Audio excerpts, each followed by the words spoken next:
পাশে এই দৃশ্যটা দেখুন, পাশাপাশি এইটা দেখেন, আর দেখুন এত সুন্দর সারি সারিভাবে পাটের যে আমরা খড়ি বলি। আসসালামু আলাইকুম বিয়াস, স্বাগতম সবুজ ফটোগ্রাফিতে। গ্রাম বাংলার প্রকৃতির আর একটি ভিডিও নিয়ে আজকে হাজির হয়েছি। আপনাদের দেখানোর চেষ্টা করব গ্রাম বাংলার এই অপরূপ দৃশ্যটা। দেখতে পাচ্ছেন আমি এক নদীর পাড়ে দাঁড়িয়ে আছি।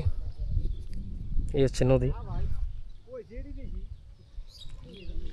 আষাঢ় মাসের এক মেঘময় দিন, আকাশ জুড়ে সাদা কালো মেঘের খেলা, আর নদীর দিক থেকে আসা স্নিগ্ধ বাতাস মনটাকে এক অন্যরকম অনুভূতি দিচ্ছে। ফ্রেশ মনে হচ্ছে যে ফ্রেশ লাগতেছে নদীর পাড়ে।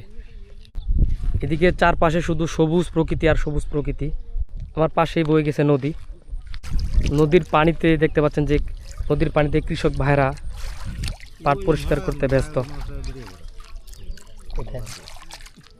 বছরের পর বছর ধরে এভাবেই তাদের শ্রমে আমাদের গ্রামের অর্থনীতি আর ঐতিহ্য টিকে আছে।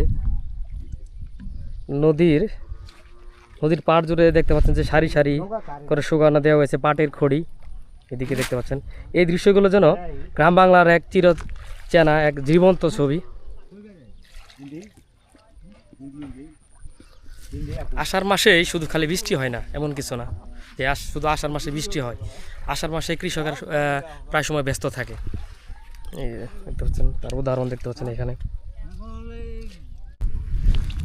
গ্রামের শান্তি আসলে গ্রামই। এই যে প্রচণ্ড তাপমাত্রা, তারপরেও মৃদু বাতাস, চারপাশে এত সুন্দর প্রাকৃতিক দৃশ্য, আসলে এগুলো দেখলে মনে হয় না যে রোদ শরীরে লাগতেছে, আমার মনে হয় না। দেখুন এই পাশে দেখুন, এই পাশে দেখুন, এই পাশে এই দৃশ্যটা দেখুন, পাশাপাশি এইটা দেখেন, আর দেখুন এত সুন্দর সারি সারিভাবে পাটের যে আমরা খড়ি বলি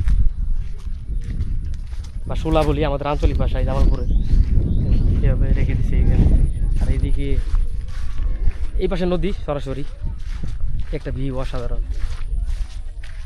আর এই চরের ভিতরে দিয়ে আমরা হেঁটে যাচ্ছি, দুপুরে 1টা বাজে। ভালোই লাগতেছে। উফ, দ্য ওয়েদার, জোস ওয়েদার।